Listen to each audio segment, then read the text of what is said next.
Yo, what is going on, you guys? Welcome back to another video. Today I'm going to be going over basically what it takes to be a good IGL. So obviously you guys don't know, but I am IGL for my trio, and we've been popping off a lot recently in scrims and arena. So I'm going to be going over 3 basic tips which will not only improve your IGLing, but it will also keep your IGLing very good for a while to come. And this also applies to duos and squads, but right now this is mainly for trios. So the first tip that I'm going to give you guys is basically I'm going to let you guys know what your main enemy is. And as an IGL, your main enemy is the storm, and it's the environment around you. And what I mean by that basically is the fact that your job is to keep your team alive for as long as you possibly can. And basically storm and terrain is like the #1 thing that's like gonna stop you from doing that. That's why basically you need to memorize different rotations on different parts of the map. Like for instance, let's say that you're near Misty and it's a mountain zone. You should basically just memorize the rotations that you can do up that mountain by playing a lot of scrims and playing a lot of arena, you know? Also,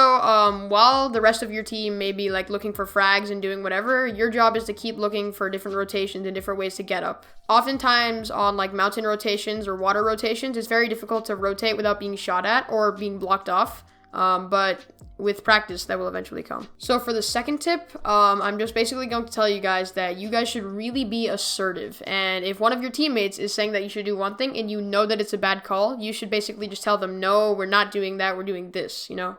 Basically, instead of just telling them, no, we're not doing that, and then I'm asking why, give them like a counter plan, you know? That's just another tip for getting good comms with your team. Stuff that goes along with that is also that if your team is like rushing someone in like, or like in a bad spot, like you really just need to tell them where to get, or like to like get up to me, like, you know, like come over here, rotate with me, like rotate this way, you know? Because in all honesty, they're focused on their roles, which is fragging and supporting, you know, being like giving heals or just like fragging, and both of them are most of the time fragging out. And adding on to this is just a little bonus tip that I'm going to give you guys. It's that when you are an IGL, you don't need to use your support as like a person who only carries meds and doesn't really fight. Like the way I like to use my support is I like to use him as kind of a second fragger so that we can have more success in fights. However, I do have my support carry 2 meds and 1 utility depending on how he plays. And another thing that goes along with being assertive is to always ask your teammates if they are able to do this, like depending on how much mats, health, you know, everything they have. So while you are being assertive, you always also want to make sure that you are asking your teammates if they are ready to do this, or if like, you know, like confirm with them, like discuss that as a team, as like, and eventually if you keep doing that, you'll get very good at it. Okay, so the last tip that I'm going to give you guys is basically that you should always be looking ahead. So an example of this is, let's say that you're in first moving and you're on height,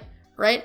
Once you find out where second moving is going, then you should instantly be looking at it and looking for ways to rotate. While your team could be fragging out at that point, but if you're IGL, your job is to always plan out your rotates beforehand. You know, scout out the area that you're going to go. That is also applicable to solos and duos, but it's like very, very, very important in trios and squads. Also, if you're IGL, you should be carrying most of the rotation items. So you should either be carrying a pad, or if you have Mythic Shockwave or Mythic Grapple, or you should be carrying crash pads, peppers, you know, whatever. One of the benefits of Season 3 is that there's a lot of mobility and a lot of ways to rotate endgame and in mid-game. So if you're IGL, you should just really be carrying the mobility. And your job is basically to also tell the fragger and the support when they can go frag out. Like if it's a perfect time in zone when you have a bunch of mats, you have a bunch of heals, and you have like a very good position, then you can just tell your team to go drop down and frag out or do whatever, you know, just to get, you know, get refreshes, get some more mats and stuff, get floppers. And adding on to always looking ahead, you should always know the best rotation for each zone. Like if you guys should rotate dead side, if you should stay under height, if you should stay away from height, you know, there's many different things. Yeah, but to sum it all up, it's basically that your main enemy is the storm and your terrain,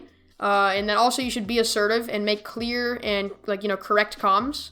And then always be looking ahead. Always be looking at the storm. Always be looking about what you're going to do next. Anyway, yeah, so that's the video, guys. It was a pretty short one, but that's the video. I just wanted to make a quick video on how to IGL well for your trio. And yeah, if you guys did enjoy, please consider dropping a like and subscribing to this channel and turning on notifications. If you guys want me to make more videos like this and about trios, I've been making a lot of solo videos, but not that many trio videos. If you guys want me to make more trio videos, drop a comment down below letting me know. And make sure to subscribe before 100, because my first 100 subscribers are going to be automatically entered into a giveaway at 100 subs. Yeah, but anyway, make sure you guys like and subscribe. I will see you guys in the next one. Bye, guys.